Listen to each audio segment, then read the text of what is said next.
সন্ধে শেষ হয়ে তখন রাত নাব্য নাব্য করছে। ভরা আষাঢ় মাস, সমস্ত আকাশটা ঘন কালো মেঘে ঢেকে গিয়েছে।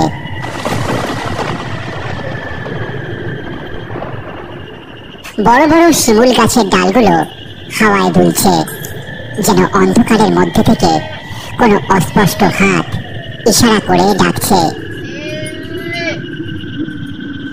সেই নিস্তব্ধ গ্রাম্য পথ ধরেই একা একা মামা বাড়ি যাচ্ছে বিলু। যে কোনো সময় আকাশ ভেঙে বৃষ্টি নামবে, তাই বিলু চলছে বেশ জোরে জোরে সাইকেল চালিয়ে। ওর মামারা অবশ্য এখন চাকরি নিয়ে সবাই শহরে থাকে। মামা বাড়িতে লোক বলতে দুটি, দাদু আর দিদিমা। সাইকেলটা রেখেই বিলু চটপট হাত পারল।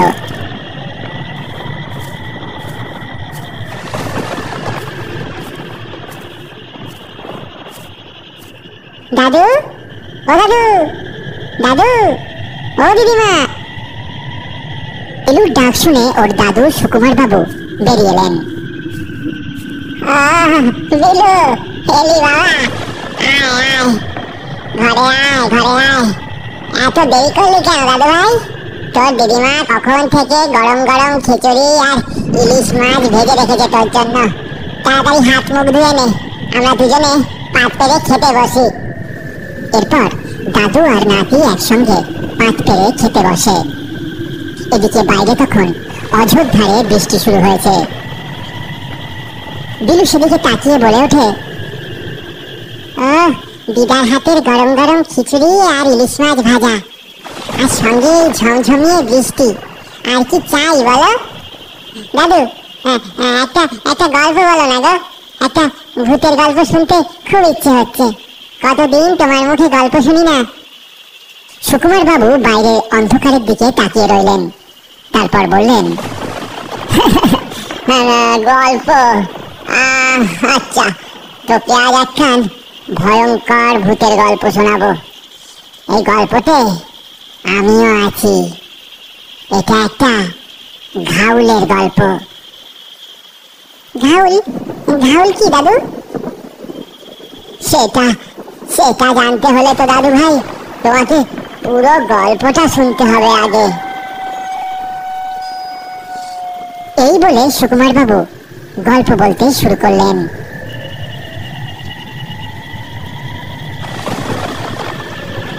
আষাঢ় মাসের সেই দিনটা ছিল বড়ই দুর্যোগের। সকাল থেকেই অঝোরে বৃষ্টি হয়ে চলেছে। আকাশে ঘন কালো মেঘ মুখ ভার করে রেখেছে। রসুলপুর গায়ের ভ্যানওয়ালা রহিম আর ওর বউ মেহেরুন্নিসা ওদের ঘরের দাওয়ায় দাঁড়িয়ে রয়েছে করুণ মুখে। সকাল থেকে এমন বৃষ্টি হয়ে চলেছে, আজকে ভ্যানটা নিয়ে একবারের জন্য বেরোতেও পারলাম না। তাই তো গো, এমন আকাশ ভাঙা বৃষ্টি হলো, এর মধ্যে কেমন করে বেরোবে বলো দেখি? চল চল বউ চল, ঘরে চল, বাদলাটা আরো বাড়ছে। এখানে দাঁড়িয়ে থাকলেই তুই জ্বরে পড়বি নি। এরপর ওরা দুজনে ঘরে চলে যায়। কিন্তু মেহেরুন্নিসা ভাবছিল অন্য কথা। ঘরে এক মুঠো চালও অবশিষ্ট নেই। ভ্যান চালিয়ে যতটুকু রোজগার করে তার স্বামী রহিম, এই কদিনে সেই পুঁজিটাও শেষ হয়ে গেছে। কদিন ধরেই এই দুর্যোগ চলছে। সোয়ারি জটেনি কোনো। রহিমের ভ্যানটা বাইরে গাছের তলায় দাঁড়িয়ে একা একা ভিজছে। জানলা দিয়ে সেদিকে তাকিয়ে হতাশ স্বরে বলে ওঠে মেহেরুন্নিসা, একে বলে কপাল, ঘরে এক ফোঁটা আনাজ নেই, আর আজ কদিন ধরে এমন বৃষ্টি শুরু হলো। কদিন ধরে এমনিতেই তেমন কাজ পাচ্ছিলাম না, তাই তেমন রোজগার পাতিও হয়নি। তার উপরে আজকে এমন শিয়াল কুকুর তাড়ানো বৃষ্টি শুরু হলো। আল্লাহ, কি যে করি। সামান্য কিছু ঘরে ছিল, তাতে মেরে কেটে আজকে দিনটা কোনো মতে চালালাম, কিন্তু কালকে কিভাবে চলবে? কি আর বলবো বউ, তুই এমন একটা স্বামী পেয়েছিস যে ঠিক করে তোরে খাওয়াতেও পারে না। কথাটা বলার পরেই রহিমের চোখ জলে ভরে ওঠে। মেহেরুন্নেসা এগিয়ে এসে ওর সামনে দাঁড়ায়। কেন এমন করে বলছো? আমার আর মেয়ের জন্য কতটা পরিশ্রম করো তুমি, তা কি আর বলার? ও এক দুদিন না খেলে আমাদের কিছু হবে না। রহিম কিছু বলবে ভেবেও যেন আর বলতে পারে না। ঠিক এমন সময় ওদের দরজাতে ধাক্কা পড়ে। রহিম, রহিম, কিরে বাড়ি আছিস? কিরে শুনতে পাচ্ছিস? রহিম, এত রাতে আমার আবার কে ডাকে? হ্যাঁ আছি, খুলতেছি। এই বাদলা রাতে কি ডাকতে আসবে বলো দেখি? না না না, তুমি দরজা খুলো না, ও কোনো অশুভ ডাক হতে পারে। আরে ভয় পেও না তুমি, দেখি না একবার কে এসে দরজাটা খুলে দেখি। রহিম গিয়ে দরজা খুলে দেখে বাইরে দাঁড়িয়ে আছেন সুকুমার বাবু। বিলুর দাদু সুকুমার বাবু তখন ইছাপুর গ্রামের প্রধান ছিলেন। কেউ কোনো বিপদে পড়লে বা গ্রামে কোনো অসুবিধে হলে সবাই সুকুমার বাবুর কাছেই ছুটে আসতো। বাবু, কি আপনি এত দুর্যোগের রাতে আমার কাছে? হ্যাঁ রহিম, একটা খুব দরকারে বলেই তোর কাছে এলাম। তুই কাজটা না করলে খুব বিপদে পড়বো। কি কাজ বাবু, বলুন না।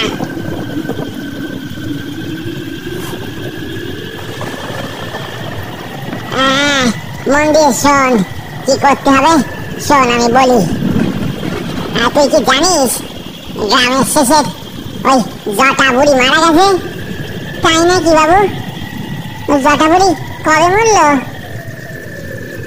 এই বলেই রহিম কিছুটা আনমনা হয়ে যায়। ওর নিজের চোখে দেখা একটা ঘটনা ওর চোখের সামনে ভেসে ওঠে। গ্রামের শেষে একটা কুড়ে ঘরে একাই থাকতো জটা বুড়ি, কিন্তু সবাই জানতো ও কোনো সাধারণ বুড়ি ছিল না। ভূত প্রেত নিয়ে চর্চা করতো সারাদিন, তাই ওর বাড়ির পাশ দিয়ে খুব দরকার না পড়লে কেউ সচরাচর যাতায়াত করতো না। সেদিন রহিম পাশের গ্রামে ভ্যান নিয়ে গেছিল কিছু বেশি টাকা রোজগারের আশায়, কিন্তু কাজ ছেড়ে ফিরতে ফিরতে অনেকটাই রাত হয়ে যায় ওর। আজ বড্ড দেরি হয়ে গেল, আজ ওই গ্রামের শেষের জঙ্গলি মেঠো পথ দিয়ে যেতে হবে, আর কোনো উপায় নেই। এই ভেবে রহিম সেই মেঠো জঙ্গলি পথ ধরেই এগোতে থাকে। কিছুক্ষণ চলার পর যখন রহিম ওই জটা বুড়ির বাড়ির পাশ দিয়ে ভ্যানটা নিয়ে এগিয়ে যাচ্ছিল, তখন হঠাৎ ওর চোখে পড়ে একটা ভয়ঙ্কর চেহারা যেন ঘরের ভিতর ঢুকে গেল। এমনকি ও এটাও দেখে যেন কেউ জানলার কাছে দাঁড়িয়ে ওর দিকে মুখ করে তাকিয়ে আছে। টকটকে লাল দুটো চোখ যেন ওকে গিলে খেতে চাইছে। সে এক ভয়ঙ্কর চেহারা। রহিম তখন ওর ভ্যানের প্যাডেলে জোরে জোরে চাপ দিয়ে তাড়াতাড়ি সেখান থেকে বেরিয়ে আসে, কিন্তু বারবার ওর মনে হয় কে যেন ওর ভ্যানের পেছনে বসে আছে। ভয় তখনও আর ভ্যানের পিছনে তাকাতে পারেনি। একদম বাড়ি ফিরে এসে ভয়ে ভয়ে ভ্যানের পিছনে তাকিয়ে আর কাউকে সেদিন দেখতে পায়নি রহিম।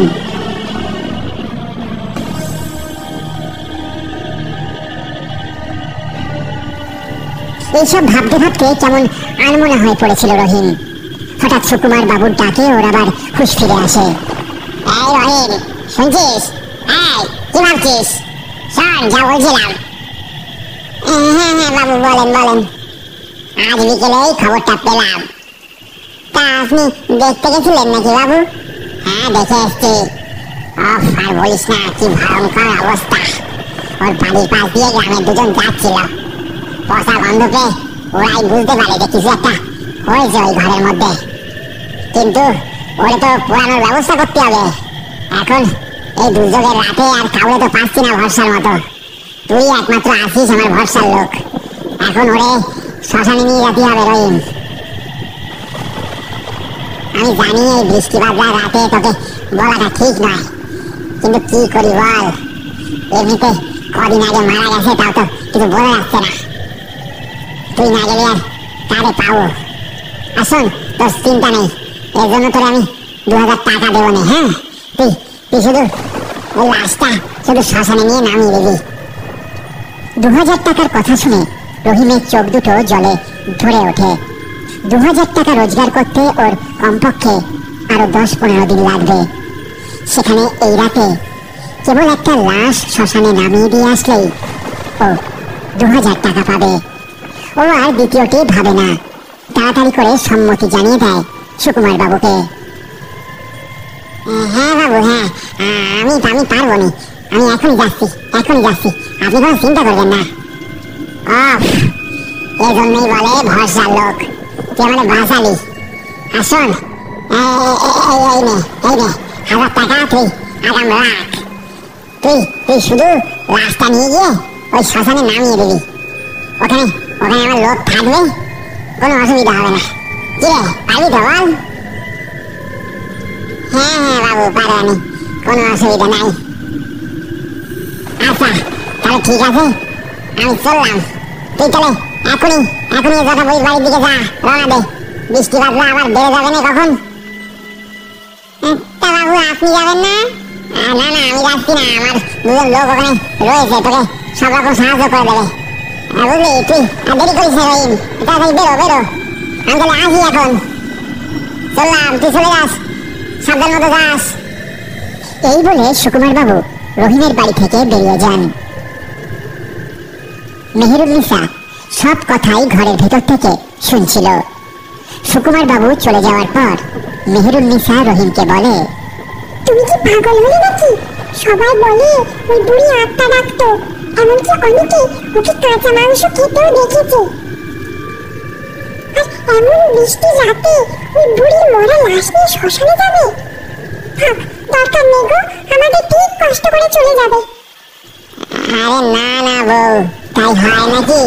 আমি আগাম টাকা নিয়ে নিয়েছি, আর একটা শুধু লাশ শ্মশানে নামিয়ে দিয়েই চলে আসবো। সেখানে 2000 টাকা পাওয়া যাবে, সেই সুযোগ কি করে ছাড়ি বলো? আচ্ছা, আর দেরি করা যাবে না, বুঝলে?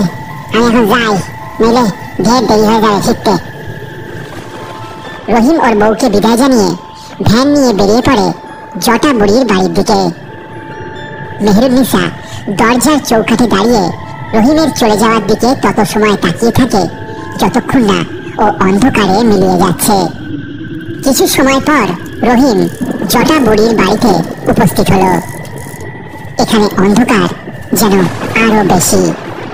ভ্যান রেখে ও ধীরে ধীরে জটা বুড়ির ঘরে ঢোকে। ঘরে ঢুকতেই গা গুলিয়ে ওঠে রহিমের, কি ভীষণ পচা গন্ধ বেরোচ্ছে। ঘরের এক কোণে চোখ খোলা অবস্থায় পড়ে আছে জটা বুড়ির লাশ। লাশ থেকে গন্ধ বেরোচ্ছে প্রচন্ড, বোঝাই যাচ্ছে অন্তত 2-4 দিন আগে মরেছে বুড়ি।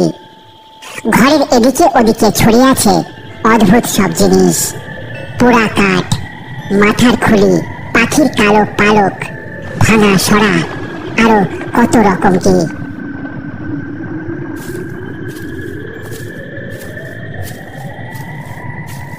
আরে রহিম, কি অত ভাবছিস? তাড়াতাড়ি এদিকে আয়, লাশটা ধরে তুলতে হবে তো। আরে তাপস, তুই একা? সুকুমার বাবু যে বললেন 2 জন থাকবে। এই রাতে কে আসবে এখানে? আমাকে বাবু 500 টাকা দিল, আমার টাকা পয়সার খুব দরকার আছে, তাই জন্য আমি আসলাম। আর আমি তো অপেক্ষা করছি কে আসবে, নাহলে এই যা লাশের অবস্থা, এত নিয়ে যাওয়া বেজায় কঠিন। আচ্ছা থাক, টাকার কথা বাড়াসনি, তাড়াতাড়ি কর, আমার বাড়ি ফিরতে হবে। জটা বুড়ির লাশ তুলতে গিয়ে বেশ বেগ পেতে হলো দুজনের। মনে হচ্ছে যেন একটা শরীরের ভেতর আরো অনেকগুলো শরীর এসে বাসা বেঁধেছে। বাপরে বাপ, এ কি ভাই রহিম! হ্যাঁ রে তাপস, অনেক লাশ ভ্যানে তুলেছি, তবে এই লাশ, ওরে বাবা! তখন রহিমের যেন মনে হলো বুড়িটার চোখ যেন একবার নড়ে উঠল। রহিম আবার তাকাতেই সে দেখে জটা বুড়ির চোখ বন্ধ, কিন্তু এক্ষুনি তো চোখ দুটো খোলা ছিল। তাহলে কি এতটা ভুল দেখলো রহিম? দুজনে মিলে অতি কষ্টে ভ্যানে বুড়ির লাশটা তুলতে পারল। এরপর লাশের ওপর কালো প্লাস্টিক চাপিয়ে সেটাকে ভালো করে ভ্যানের সঙ্গে বেঁধে নিল। হ্যাঁ, এবার হয়েছে, ভালো করে বাঁধন টাধন দিয়ে দিয়েছি, লাশ আর পড়বে না তোর ভ্যান থেকে। এবার আমি চলি, বুঝলি? আর থাকবো না, তুই সোজা শ্মশান নিয়ে চলে যা, আর দেরি করিস নে, আমি এখন চললাম। রহিম ভাবলো তাপসকে একবার বলবে যে ও যেন ওর সঙ্গে যায়, কিন্তু নিমেষের মধ্যেই তাপস সেখান থেকে চলে গেল। রহিম অন্ধকারের দিকে তাকিয়ে বুড়ির লাশ নিয়ে ভ্যানে প্যাডেল দেওয়া শুরু করলো। রহিম ভ্যান নিয়ে ধীরে ধীরে এগিয়ে যায় শ্মশানের দিকে, কিন্তু কপালে দুর্ভোগ থাকলে আর কি করা যাবে। রহিম ভ্যান নিয়ে কিছু দূর যেতে না যেতেই অঝোর ধারায় আবার বৃষ্টি শুরু হলো, সাথে ঝোড়ো হাওয়া। বৃষ্টি, এখন যে কি করি, আর সময় গেল না বৃষ্টি আমার। বৃষ্টির বেগ বেশ জোরেই শুরু হলো দেখতে দেখতে। রহিম মাঝে মাঝেই একবার করে ভ্যানের পিছনে তাকাতে থাকে। কালো প্লাস্টিক দিয়ে মোড়ানো লাশটা ভেজার সম্ভাবনা নেই, কিন্তু কেমন যেন অস্বস্তি হতে থাকে রহিমের মনে। কিন্তু হঠাৎ করেই রহিম শুনতে পায় পেছন থেকে যেন একটা আওয়াজ ভেসে এলো।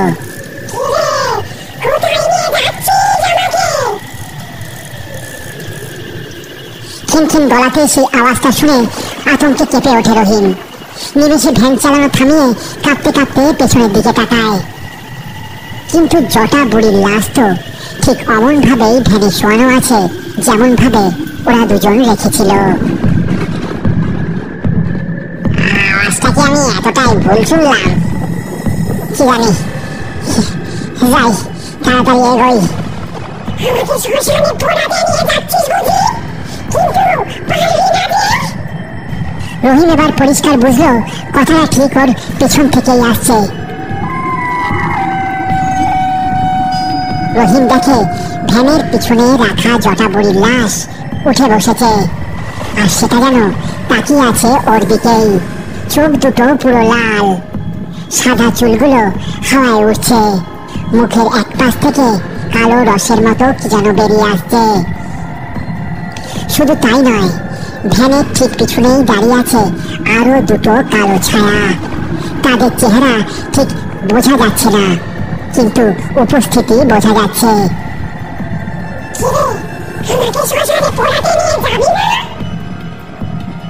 রহিমের মুখ দিয়ে কথা বলার মতো কোনো শব্দ আর বের হচ্ছে না। তুই যতই চেষ্টা কর, আমাকে শ্মশানে নিয়ে যেতে পারবি না রে। আমাকে পোড়ানোর চেষ্টা করলে তুইও বাঁচবি না। লম্বা লিকলিকে হাত দুটো যেন সাহসীর মতো এগিয়ে আসছে রহিমের গলার দিকে। রহিম বুঝতে পারে এখানে দাঁড়িয়ে থাকলে আর রক্ষা নাই, তাই ও পাশের মাঠে নেমে দৌড়াতে শুরু করে। ও জানে মাঠ পেরোলেই একটা পুরনো মাজার আছে, যদি ওখানে কোনো মতে ও পৌঁছায় তাহলেই একমাত্র ও বাঁচতে পারবে। প্রাণপণে সেই মাঠের মধ্যে থেকে দৌড়াতে থাকে রহিম। ওর পেছনে যে কেউ ধাওয়া করে আসছে সেটা আন্দাজ করতে পারে রহিম। একবার পিছনে তাকাতে ও দেখে সেই জটা বুড়ির লাশ হাত বাড়িয়ে ওর দিকে এগিয়ে আসছে।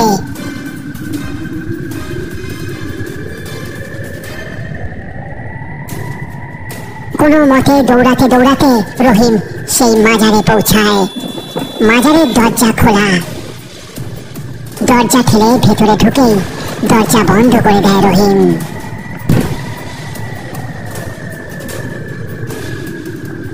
কে কেলি, কে তুই? হাঁপাতে হাঁপাতে রহিম তাকিয়ে দেখে একজন পীর বাবা। মায়া জড়ানো চোখে রহিমের দিকেই তাকিয়ে আছেন তিনি। পীর বাবা, পীর বাবা, আমাকে বাঁচান বাবা, নাহলে নাহলে ওরা ওরা বাইরে আছে, আমাকে আমাকে এক্ষুনি মেরে ফেলবে, মেরে ফেলবে। তুই শান্ত হ। কিছু সময় আগেই যখন পিদিনটা বার ধুয়ে চেপে নিভে গেছিল তখনই আমি বুঝতে পেরেছিলাম কোনো অশুভ কিছু ঘটতে চলেছে। ঠিক কি হয়েছে আমাকে খুলে বলতো? রহিম এরপর এক নিঃশ্বাসে ওর সঙ্গে ঘটা সব কথা পীর বাবাকে জানায়। দাঁড়া দাঁড়া, আমি দেখছি, দাঁড়া। পীর বাবা রহিমের সব কথা শুনে দরজার দিকে এগিয়ে যান। না না বাবা, না বাবা, আপনি আপনি দরজা খুলবেন না, ওরা আমাকে ছাড়বে না, ছাড়বে না। তুই যখন আল্লাহর ঘরে এসেছিস তখন কেউ তোর কোনো ক্ষতি করতে পারবে না, তুই শান্ত হ। এই বলে দরজা খুলেন পীর বাবা। রহিম ওর পিছনে দাঁড়িয়ে। দরজা খুলতেই দেখা যায় দরগা থেকে কিছুটা দূরে দাঁড়িয়ে সেই ভয়ঙ্কর দেখতে লাশ আর সেই কালো চেহারাগুলো। ওরা যেন চাইছে দরগার ভিতর আসার, কিন্তু কোনো অদৃশ্য শক্তি ওদের বারবার আটকে দিচ্ছে।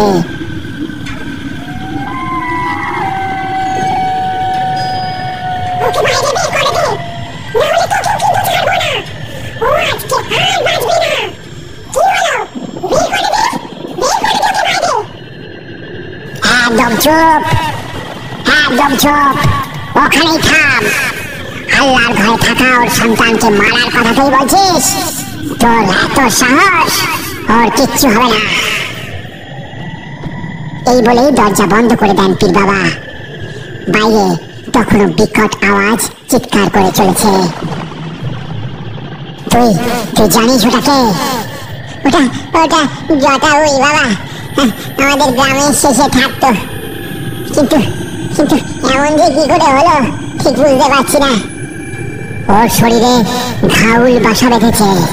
ঘাউল ঘাউল ঘাউল মানে কি বাবা? ঘাউল মানে কি? ঘাউল এক পিশাচ। ওই বুড়ি নিশ্চয়ই পিশাচের সাধনা করত, আর যারা পিশাচের সাধনা করে তারা মারা গেলে ওই দেহ পিশাচের হয়ে যায়। পিশাচ কিছুতেই ওই দেহ পোড়াতে দেয় না। আর পিছনে যে কালো ছায়া দেখছিস ওরাও পিশাচ, তবে ওরা ঘাউলের মতো অত শক্তিশালী না। তাহলে তাহলে গ্রামের সবাই ঠিকই বলতো, আর আমিও আন্দাজ করেছিলাম ওই ওই বুড়ি, ওই জটা বুড়ি আত্মাদের ডাকতো। কিন্তু কিন্তু বাবা, ও ও আমাকে মারতে চাইছে কেন? আমি তো ওর কোনো ক্ষতি করিনি।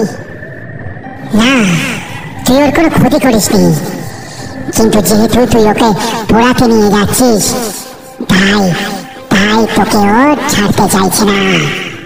তাহলে তাহলে তাহলে কি হবে বাবা? আমি আমি কি আর বাঁচবো না? কে বলেছে তুই বাঁচবি না? তুই আল্লাহর দরগায় এসেছিস, কেউ তোর কোনো ক্ষতি করতে পারবে না। তোর কোনো ভয় নেই, আমি সব ব্যবস্থা করছি। তবে আজ রাতটা তুই এখানেই থাক, কাল সকাল হলে ফিরবি। দরজার বাইরে তখন আর কোনো আওয়াজ আসছে না। কিছু সময় পর রহিম দরগার ভিতরেই ঘুমিয়ে পড়ে।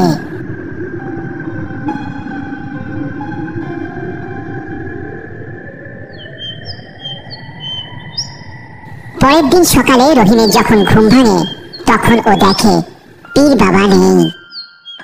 অনেক খুঁজেও রহিম পীর বাবাকে দেখতে পায় না। বাইরে ওর ভ্যানটা তেমনি দাঁড় করানো। রোদ ঝলমল সকাল যেন আগের রাতের সব অন্ধকার কেড়ে নিয়েছে। দরগা থেকে বেরিয়ে ধীরে ধীরে ভ্যান নিয়ে বাড়ির পথে এগিয়ে যায় রহিম। ও বাড়িতে গিয়ে দেখে সুকুমার বাবু ওখানেই।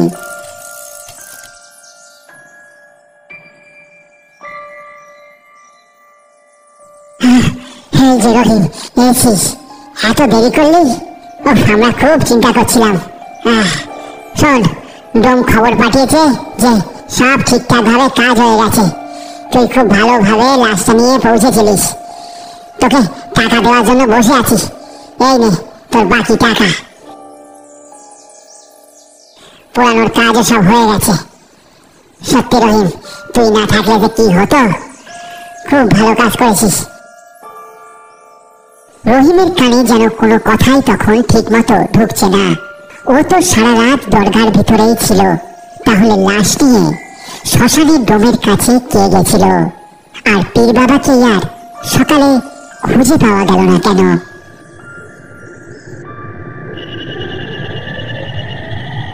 বুঝলে দাদু ভাই, রহিম আমার থেকে টাকাগুলো নিয়ে মাথায় ঠেকায়। এরপর গত রাতের সব ঘটনাও আমাদের খুলে বলে। দরগার ওই পীর যে আল্লাহর দূত, তার আমাদের বুঝতে অসুবিধা থাকে না। বুঝলে দাদু ভাই, এই পৃথিবীতে যেমন অশুভ শক্তি আছে, তেমনি তাদের থেকে রক্ষা করতে শুভ শক্তিও আছে। তা না হলে পৃথিবী টিকত না।